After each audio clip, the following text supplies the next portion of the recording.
This video is made possible by Silent X Designs. Stick around to the end of the video to see how you can pick up a hoodie today. With Daniel Ricciardo moving from Renault to McLaren, it left a vacancy open at Renault. It was later filled by an upcoming young driver, Fernando Alonso. His return to F1 has been met with a lot of pushback, but will he be good? Will he ever return to the championship winning form with the same team? Today, I'll be answering that question.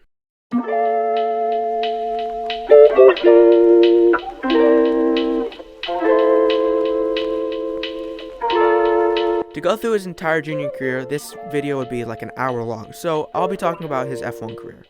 He made his F1 debut at Minardi in 2001. The season wouldn't produce much due to him being in, a Minardi, and with a best finish of 10th and never even scoring a point the whole season. Not satisfied with being just a backmarker, he left Minardi at the end of the season and signed on to Renault as a test and reserve driver.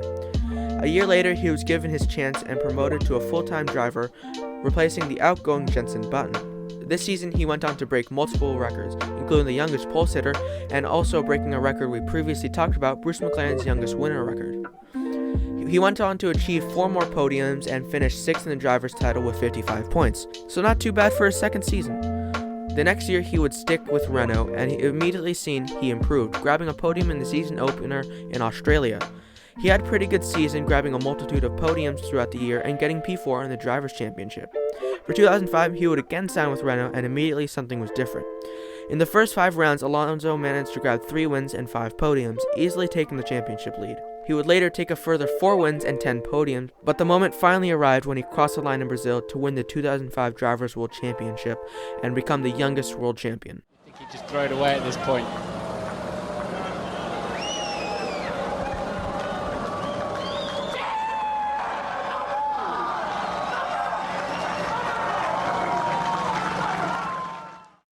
In 2006, he again re-signed with Renault, and again he would come out swinging. He would only not finish on the podium on 4 occasions the entire season. He would be pushed the whole season by the Ferrari man, Michael Schumacher, but the German was bested at the end when Fernando Alonso crossed the line to win the World Championship. The next year, everyone was excited to see what Renault and Alonso would bring, but something weird happened, and to explain what happened, I brought along a friend.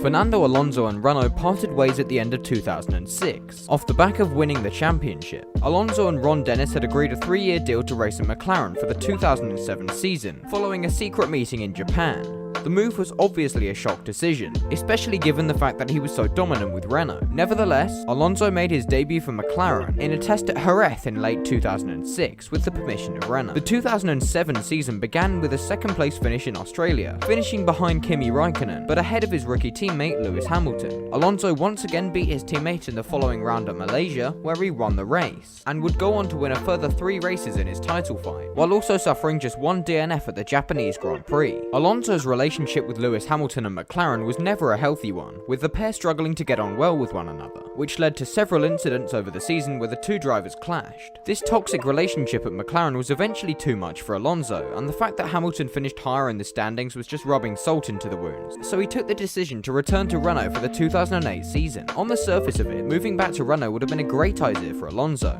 He was comfortable with the team and they had a lot of success together, so surely this would be the dream year for them. Well, it would have been that way. However, the sad reality of it was that Renault were on a downward spiral, and their 2008 car was quite shit. In spite of his machinery, Alonso managed to claim 2 wins in the season, including one of the most controversial races in F1 history, the Singapore Grand Prix. The following season was even worse for Alonso, once again driving for Renault, but this time scoring just 26 points on his way to 9th in the championship. Whether it be because of the cataracts he was developing as a result of having to look at the 2009 Renault every day, or because of the underwhelming performances, Alonso decided to leave the French team for the 2010 season, going on to sign for Ferrari. To continue this story, I'll now pass you back to Zaki. Thank you for having me on, lad.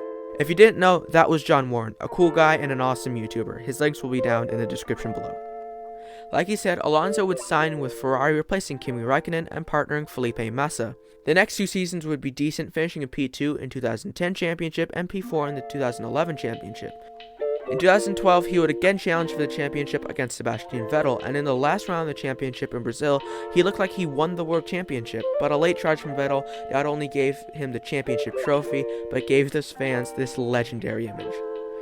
The next year, he would start good, but struggled in the later rounds and again was bested by Vettel and came runner-up. The next season was the same story, but he struggled even more and fell down to 6th in championship. Later, Alonso had severe disagreements with team principal Marco. I'm not even going to try to pronounce that. In 2014, he left Ferrari after contract negotiations to remain at the team fell through, and he would find refuge in McLaren, signing a 3-year contract. To know a little more about his second stint in McLaren, you should go and check out the Rise, Fall, and Rebirth of McLaren video I did. The link will be down in the description.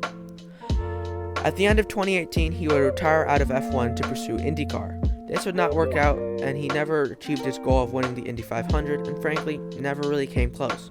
But on July 8th, 2020, it would be announced that Alonso would be rejoining the F1 grid with his championship-winning team, Renault. So, to answer the question that this whole video is about, will Alonso be the same? No, he will not. Though he is a good driver and someone who has achieved a lot, he has been out of F1 for 2 years, and by all means, I could be wrong, and he could challenge for the title, but what I've seen, I just don't think he'll be the same. But what do you guys think? Leave a comment down below and sub to me and John Warren, and to end it off, here's an ad read. This video is made possible by Silent X Designs. They're a great company that make high quality clothing and racing gear. So if you ever want to support the channel, head over to silentxdesigns.bigcartel.com and use code UPSHIFT for 10% off. That is www.silentxdesigns.bigcartel.com and use code UPSHIFT for 10% off your order today. It really does help me out. Thank you everyone for watching, and I'll see you next time. Bye bye.